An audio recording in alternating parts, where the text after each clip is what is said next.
যে যত বউকে তালাক দেওয়া হয়েছে তার পুনরায় বিয়ে যদি না করাতে পারে তাহলে সে বেশ্যা হয়ে যায়।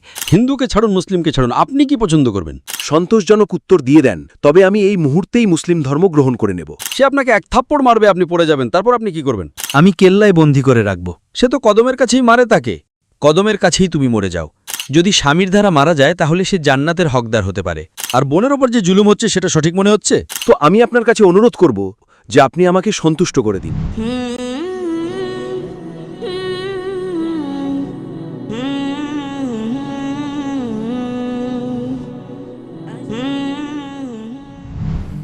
আমার নাম নিত্যানন্দ যাদব। যে স্ত্রীর 1, 2, 3, 4টে বাচ্চা আছে আর তার 1, 2, 3টে ভুলের কারণে স্বামীর পক্ষ থেকে তালাক দিয়ে দেওয়া হয়, তারপর তার আর বিয়ে না হয় আর সে শরীর বিক্রি করা নারীতে পরিণত হয়ে যায়, এমন পরিস্থিতি আসতে পারে। তো মুসলিম সমাজে তালাক কেন, যেখানে হিন্দু ধর্মে তালাকের প্রথা নেই? আমার অনুরোধ ডক্টর জাকিরের কাছে যে আপনার উত্তরের উপর প্রশ্ন তৈরি হতে পারে। যদি আমাকে আপনি সন্তোষজনক উত্তর দিয়ে দেন তবে আমি এই মুহূর্তেই মুসলিম ধর্ম গ্রহণ করে নেব। কারণ আমি বিভিন্ন জলসায় গিয়েছি আর দেখেছি যে হিন্দু ধর্ম ভুল, মূর্তি পূজা ভুল। তো আজ মুসলমান ভাইরা 10,000 20,000 টাকার কোরবানি করে, কিন্তু 500 টাকার একটা ছাগল, শক্তিশালী মহিষ কিনে সবার সামনে ছেড়ে দিতে পারে না।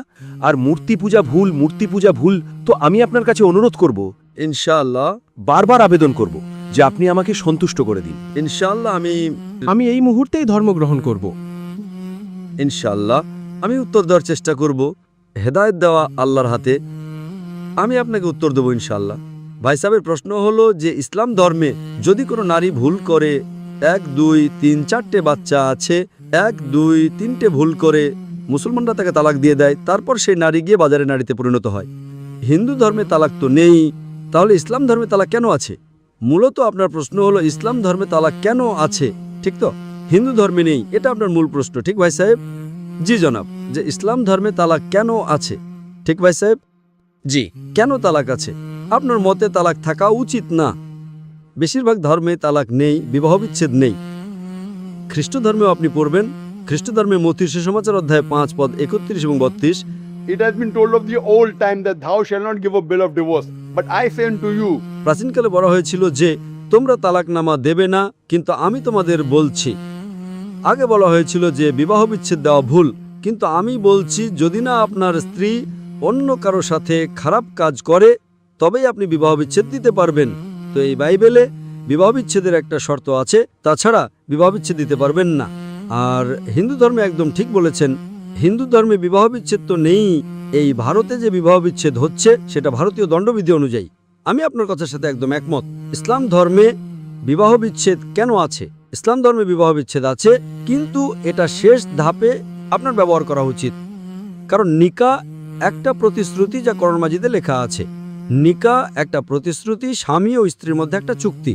নারী ও পুরুষ যখন বিয়ে করে, নিকা একটা প্রতিশ্রুতি, পবিত্র চুক্তি, একটা চুক্তি যে আমরা স্বামী স্ত্রী হব।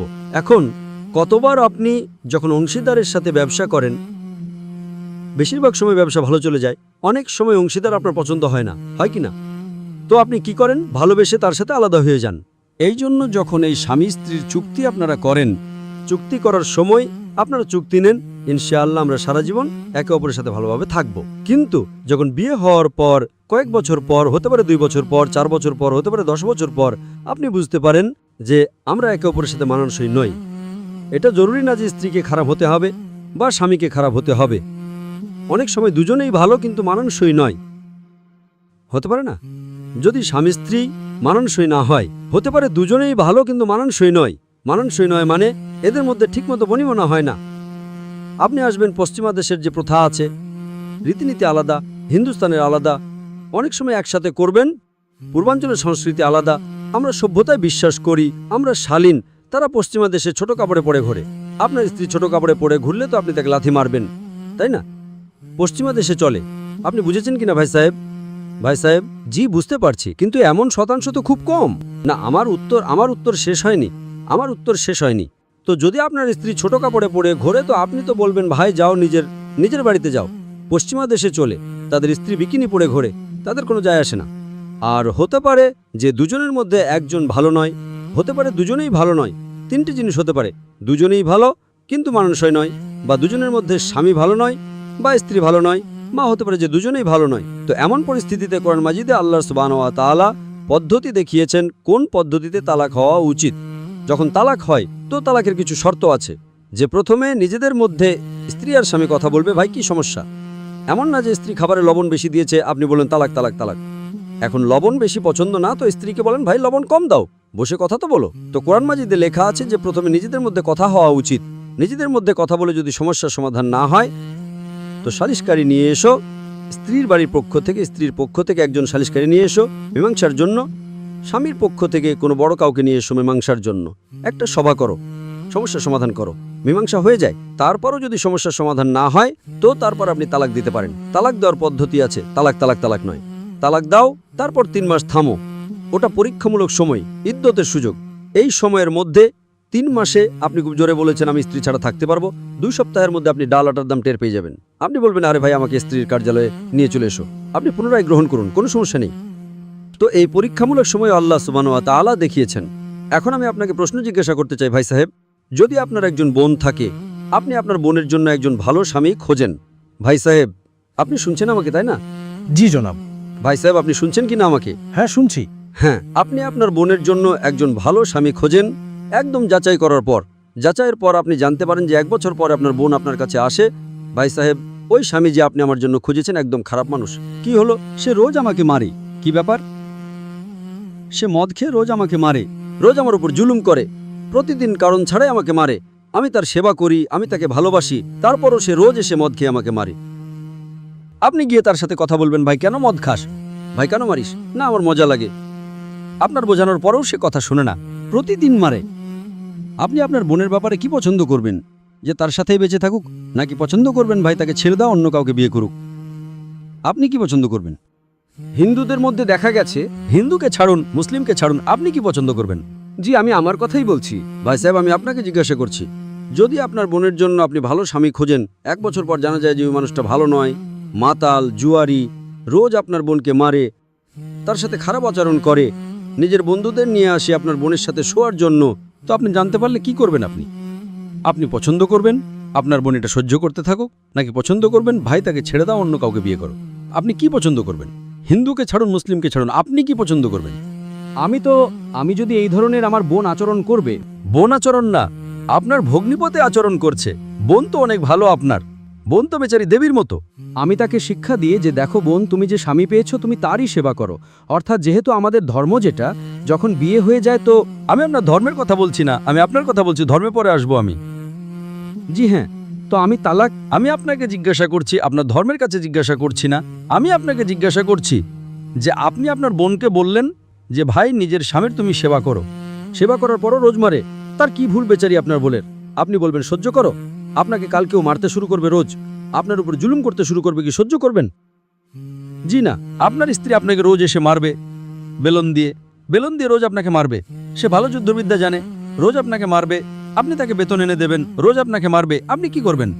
একটা অনুরোধ না, আমি আপনাকে জিজ্ঞাসা করছি, আপনার স্ত্রী রোজ এসে আপনাকে পাকিস্তান প্রতিবেদক, ভাই সাহেব পাকিস্তানকে ছাড়ুন। আমি আপনার ভাই সাহেব মুসলিম সমাজের নারীদের থেকে, ভাই সাহেব শুনুন আমার কথা, না পাকিস্তানকে ছাড়ুন, হিন্দুস্তানকে ছাড়ুন। আমি আপনাকে প্রশ্ন জিজ্ঞাসা করছি, আপনি আমাকে প্রশ্ন করেছেন।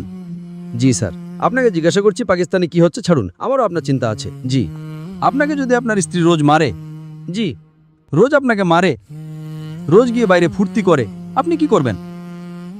আমি তাকে বোঝাবো, বোঝে না, আর সে খুব শক্ত সমর্থ, বোঝাবেন আপনাকে, দুটো বোঝাবে, আর কি করবেন আপনি? যদি না বোঝে তবে আমি একটা দুর্গ বানাবো, আর ওই দুর্গে মোটা দড়ি দিয়ে বেঁধে তাকে রাখবো, আর তাকে আমি খাওয়াবো। আরে সে আপনাকে বাঁধবে, সে শক্ত সমর্থ, আপনি কি বাঁধবেন তাকে? না, আরে সে আপনাকে বাঁধবে দুর্গের ভিতর। না, এমন তো আমি কখনো। ভাই সাহেব আমি তালাকের তো কথাই বলবো না। ভাই সাহেব আপনাকে দেখতে কেমন আমার চোখে পড়ছে দূরদর্শনে। জি আমি বলছি, আপনার স্ত্রী যদি একদম শক্ত সমর্থ হয়, আপনি কি তাকে কেল্লায় বেঁধে রাখবেন? সে আপনাকে 1 থাপ্পড় মারবে, আপনি পড়ে যাবেন, তারপর আপনি কি করবেন?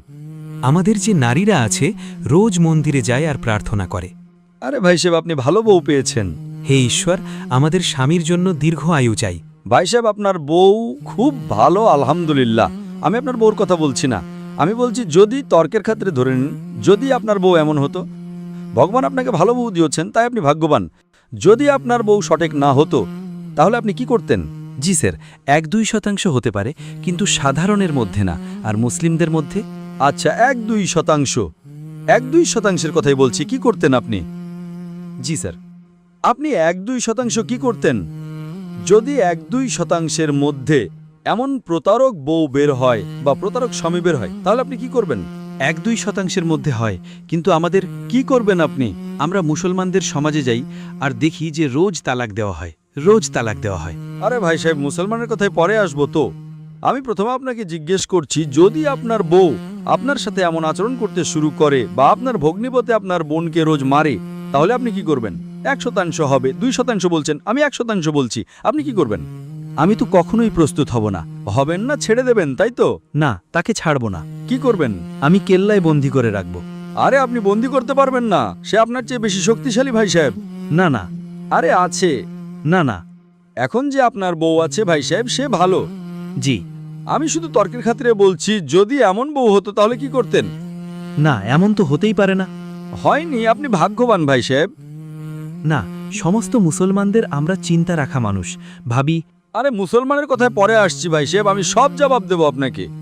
আমি আপনাকে প্রশ্ন করছি, আপনার সাথে এমন আচরণ হলো, আপনার বোনকে যদি কেউ রোজ মারে, আপনার ভগ্নিপতি রোজ বিরক্ত করে, মেরে লাল নীল করে দেয়, মদ খায়, জুয়ারি হয়, তাহলে আপনি বোনকে কি বলবেন? আমি তো কখনোই প্রস্তুত হব না। না না, কি বলবেন আপনি আপনার বোনকে?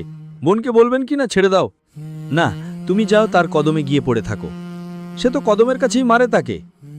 কদমের কাছেই তুমি মরে যাও, কদমের কাছেই তুমি মরে যাও। তো এটা কি মানবতা? না। এমন ধর্মকে মানেন আপনি? জি। এমন ধর্মকে মানেন যে স্বামী যদি স্বামীর দ্বারা মারা যায় তাহলে সে জান্নাতের হকদার হতে পারে। এটা কোথায় লেখা আছে? আপনি এমন কিতাবে বিশ্বাস করেন? যদি এমন কিতাবে লেখা থাকে তাহলে তো সব স্বামী নিজের বউকে মারতে শুরু করবে, তাই না? সব স্বামী মারতে শুরু করবে, বলবে চলো ইয়ার সে জান্নাতে যাবে, মারো। না, তো আমি তো বলছি স্যার। আরে ভাই সাহেব, আপনি যে 1-2% হতে পারে। আরে ভাই সাহেব, আপনি যা বলছেন সেই জন্যই ভারতবর্ষে নারীদের উপর যত অবিচার হচ্ছে, তার কারণ এটা। তার কারণ হলো এটা যে হিন্দু নারীদের ওপর যখন অবিচার হয় তারা চুপচাপ সহ্য করে। কেন? তাকে আওয়াজ তোলা উচিত। মুসলমান নারীরা আওয়াজ তোলে, তাই আপনার চোখে পড়ে। যা আপনি বলছেন তালাক, কত মানুষের তালাক? এখানে জিজ্ঞেস করবেন, সমাবেশে লাখ লাখ মানুষ আছে, কত মানুষের তালাক হয়েছে? তো 1% পাবেন না আপনি। ভাই সাহেব, এখানে আপনি যদি সমীক্ষা নেন কত মানুষের তালাক হয়েছে, 1% পাবেন না। এখন তো ভাই সাহেব, হিন্দু রাষ্ট্র আছে। ভাই সাহেব আপনি শুনুন, যা আদালতে দায়ের করে দেওয়া হয় তাই তালাক। যদি তালাকের শতাংশ দেখা হয় তো সর্বোচ্চ 2 বা 3% হবে। কিন্তু এই 2 বা 3%-এর উপর যে জুলুম হয়, হতে পারে 5%-এর উপর জুলুম হচ্ছে, 3% নারী আওয়াজ তুলছে। হিন্দুদের মধ্যে কত জুলুম হচ্ছে, সে সহ্য করছে, কারণ মানুষ বলে যে সে জান্নাতে যাবে। এটা কি ঠিক? এমন ধর্ম হতে পারে যে জুলুম করে? আরে তোমার স্বামী তোমার ঈশ্বর, সে মাতালো, জুয়ারিও, তোমাকে মারেও, তোমার সাথে বন্ধুদের দিয়ে ধর্ষণ করায়, তারপরেও ঈশ্বর। কেমন ঈশ্বর? ঈশ্বর এক, তোমার স্বামী নয় ভাই সাহেব, ঈশ্বর এক, ওপরওয়ালা ঈশ্বর। জি। স্বামী কখনো ঈশ্বর হয় না। হ্যাঁ, স্বামীর সম্মান করা উচিত, কিন্তু সম্মান করার একটা সীমা থাকে। যদি সীমার বাইরে চলে যায় তাহলে ইসলামে অনুমতি আছে যে তারা আলাদা হতে পারে, স্বামীও আলাদা হতে পারে, নারীও আলাদা হতে পারে, উপায় আছে, তালাক আছে, খুলা আছে, নিকায়ে ফাস্ক আছে। তো এর ভেতরে ইসলামে বলা হয়েছে যে স্বামীর সম্মান করো। এটাও বলা হয়েছে স্বামীকে যে স্ত্রীদের সাথে ভালো আচরণ করো। আল্লাহ রাসূল বলেন যে সবচেয়ে ভালো মুসলিম তারা যারা নিজের পরিবারের মানুষদের সাথে ভালো, বিশেষ করে নিজের স্ত্রীদের সাথে। তো কোরআনে লেখা আছে, হাদিসেও লেখা আছে যে আপনাদের নিজের স্ত্রীদের যত্ন নেওয়া উচিত, আর স্ত্রীদের বলা হয়েছে যে আপনাদের নিজের স্বামীর যত্ন নেওয়া উচিত। কোরআনে লেখা আছে সূরা বাকারা সূরা নম্বর 2 আয়াত নম্বর 187-তে, हुन्ना लिबासुल लकुम व अंतुम लिबासुल लहुन्ना। যে আপনাদের স্ত্রীরা স্বামীর পোশাক আর স্বামী স্ত্রীদের পোশাক। পোশাক মানে একে অপরকে সমর্থন দেয়, একে অপরকে রক্ষা করে, একে অপরকে সুন্দর করে তোলে। এটা ইসলাম, এটা একটা চুক্তি। এর মানে এই নয় যে আপনি বিয়ে করে দিয়েছেন তো জুলুমও করো। এই জন্যই সবচেয়ে বেশি যদি নারীদের ওপর জুলুম হয়ে থাকে সেটা ভারতবর্ষে হচ্ছে। গ্রামে গ্রামে জুলুম হচ্ছে, কিন্তু আওয়াজ উঠছে না। কারণ আপনার মতো ভাই যদি নারীর কাছে থাকে তাহলে নারী কিভাবে মুক্তি পাবে? আপনার মতো ভাই আছে যারা বলবে যে কদমে পড়ে থাকো, মরে যাও, জান্নাতে যাবে। তো কোন বোন দোয়া করবে যে এমন ভাই তার কাছে থাকুক? কোন বোন দোয়া করবে? আপনার বোনের ওপর জুলুম হচ্ছে, তার জাহান্নাম তৈরি হচ্ছে, আর আপনার ভাই বলছে জান্নাতে যাবে। কেমন এটা? কেমন বিচার এটা? এই জন্যই মানুষ দোয়া করবে, এমন ভাই থেকে আমাকে মুক্তি দাও। এই ভাই থেকে রেহাই দাও। আর ইসলামে জুলুম করা হারাম, জুলুম সহ্য করা হারাম। আপনি যদি জালিমকে সঙ্গ দেন তাহলে আপনিও দোষী। সে জান্নাতে তো যাবে, তুমি যাবে নরকে। বুঝলেন ভাই সাহেব? ভাই সাহেব, ইসলামে ভাইয়ের ধর্ম হলো যে নিজের বোনের রক্ষা করা। যদি বোনের ওপর জুলুম হয়, ভাই বলবে যাও যাও, তো বোন তো হতে পারে স্বর্গে যাবে, বেচারি সহ্য করছে, তুমি নরকে যাবে, তোমাকে কে বাঁচাবে? কি ভাই সাহেব, আপনি কি নরকে যেতে চান না স্বর্গে? ভাই সাহেব, জি স্যার, মানছি আপনার কথা। আপনি স্বর্গে যেতে চান না নরকে? স্বর্গেতেই তো যাইতে চাইব। তো আপনি আপনার বোনের জীবনকে নরক বানাচ্ছেন আর আপনি যেতে চান স্বর্গে? হ্যাঁ, আপনি যদি নারী হতেন তাহলে, যদি খোদা আপনাকে নারী বানাতো আর আপনার উপর জুলুম হতো, তাহলে আপনি কি করতেন? হ্যাঁ, এমন ধর্ম হওয়া উচিত যা সমস্ত মানুষকে সমান মনে করে। কোরআন শরীফে লেখা হয়েছে সূরা হুজুরাত সূরা নম্বর 49 আয়াত নম্বর 13-তে, يا أيها الناس إنا خلقناكم من ذكر وأنثى وجعلناكم شعوبا وقبائل لتعارفوا إن أكرمكم عند الله يتقاكم إن الله عليم خبير। হে মানুষেরা, আমি তোমাদের একজোড়া থেকে সৃষ্টি করেছি, পুরুষ এবং নারী থেকে, আর তোমাদের বিভক্ত করেছি গোত্রগুলোতে, যাতে তোমরা একে অপরকে চিনতে পারো না, যে তোমরা একে অপরকে ঘৃণা করো। আর সবচেয়ে সেরা মানুষ সে যে তাকুয়া রাখে, যে আল্লাহ সুবহানাহু ওয়া তাআলার কথায় আমল করে। একে বলা হয় তাকুয়া। কারণ এক মানুষ অন্য মানুষের চেয়ে উঁচু কিভাবে হতে পারে? না লিঙ্গের ভিত্তিতে, না টাকার ভিত্তিতে, না রঙের ভিত্তিতে, না দেশের ভিত্তিতে, কেবল তাকওয়ার ভিত্তিতে। তাকওয়া মানে ঈশ্বর ভীতি, ধার্মিকতা, খোদা ভীতি। আপনি ভালো মানুষ হতে পারবেন যখনই আপনি ভালো মানুষ হবেন, ধার্মিক মানুষ। আপনি নিজেই নিজের বোনের জন্য অধিকার চান না, তো আপনি কেমন ভাই তাহলে? ভাই সাহেব, জি। ভাই সাহেব, আপনি আপনার বোনকে বলেন যে আপনি তার কদমে মরো, কারণ আপনার ধর্ম বলে, ঠিক? ভাই সাহেব, জি। আপনার ধর্ম সঠিক বলে। এমন তালাক করা তো সঠিক মনে হচ্ছে না। আর বোনের ওপর যে জুলুম হচ্ছে সেটা সঠিক মনে হচ্ছে। জুলুম তো 1% দেখা যাচ্ছে। তো আপনি কি করে জানেন? আপনি তো বলেন চুপচাপ থাকো, তো তারা তো আওয়াজও তুলছে না, তাহলে বোঝা যাবে কি করে? অন্তত মুসলমান নারীরা তো আওয়াজ তুলছে, তাই না? লুকিয়ে দেখা গেছে। কি দেখা গেছে? আমি এটা জিজ্ঞেস করতে চাই আপনার কাছে, যে যদি জুলুম হয়, আপনি বললেন যে তাকে চুপচাপ সহ্য করা উচিত। যদি এমন করে তাহলে বেশিরভাগ মানুষই তো জুলুম করতে শুরু করবে। মুসলমান ভাববে বেশি জুলুম করলে বেচারি ছেড়ে চলে যাবে, আমি ফেসে যাব। হ্যাঁ, রান্না আমাকেই করতে হবে তখন, ঠিক না? সে ছেড়ে পালিয়ে যাবে তো। আর হিন্দু তো ভালো ভাই, মারো, যা কিছু করো, আরাম করো, রোজ মারো, তবু আমার সাথেই থাকবে। কেমন ধর্ম এটা? ভারতবর্ষেও ভুল এটা। স্বামী বউকে কি মারতে পারে? রোজ মদ খেয়ে জুয়া খেলে মারবে, তো পুলিশ জানতে পারলে পুলিশের ভিতরে ঢুকিয়ে দেবে আপনার ভগ্নিপতিকে।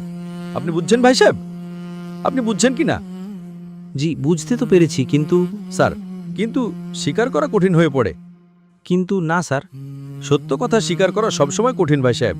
কারণ দেখা গেছে যে যত বউকে তালাক দেওয়া হয়েছে, তার পুনরায় বিয়ে যদি না করাতে পারে, তাহলে সে বেশ্যা হয়ে যায়, বাজারে গিয়ে শরীর বিক্রি করে।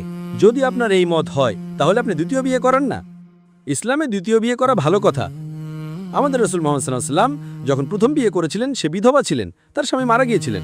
আপনি বুঝলেন তো? জি। আর যতজন স্ত্রী ছিলেন মুহাম্মদ সাল্লাল্লাহু আলাইহি ওয়াসাল্লামের, একজনকে ছেড়ে বেশিরভাগ হয় বিধবা ছিলেন বা তালাকপ্রাপ্তা ছিলেন। আপনি বুঝছেন তো? তো ইসলাম এটা ভালো কথা। যদি আপনি তালাকপ্রাপ্তাকে বিয়ে করেন, তাতে খারাপ তো কিছু নেই।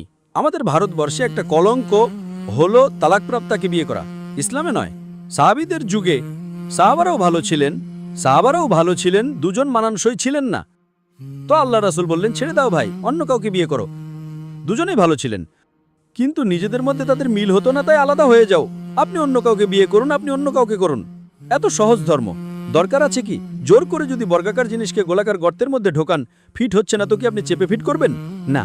কোনো বর্গাকার জিনিসকে গোলাকার গর্তে রাখার চেষ্টা করবেন না, গোলাকার গর্তে বর্গাকার গোজ ঢোকানোর চেষ্টা করলে। যদি বর্গাকারকে গোলাকারের মধ্যে ঢোকান, ফিট হবে না। যদি ফিট না হয়, তো আপনি আলাদা হন ভালো উপায়ে, ভালোবেসে মহব্বতের সাথে। ওদেরকে শুধু শুধু আদালতের ভেতরে গিয়ে একে অপরের ওপর কাদা ছুটতে দেবেন না। ভালোবেসে আলাদা হয়ে যান। আপনি দ্বিতীয় বিয়ে করুন, সে দ্বিতীয় বিয়ে করবে। এটা সবচেয়ে সেরা সব মানুষের জন্য। আর দুজনে জান্নাতেও যেতে পারে, তাই না? দরকার আছে কি যে ওই ব্যক্তি এতটা জুলুম সহ্য করবে? সত্য তো আপনি জানেন, কিন্তু মানা কঠিন আপনার জন্য, ঠিক না ভাই সাহেব? আরেকটা প্রশ্ন লুকিয়ে আছে, যদি একটু সেটার খোলাসা করে দিতেন তো আমি ভেবেচিন্তে দেখে নিতাম। কি প্রশ্ন আপনার? ভেবেচিন্তে কি? আপনাকে জবাব দেওয়ার পরেও আপনি বলছেন মানছি, কিন্তু স্বীকার করা কঠিন।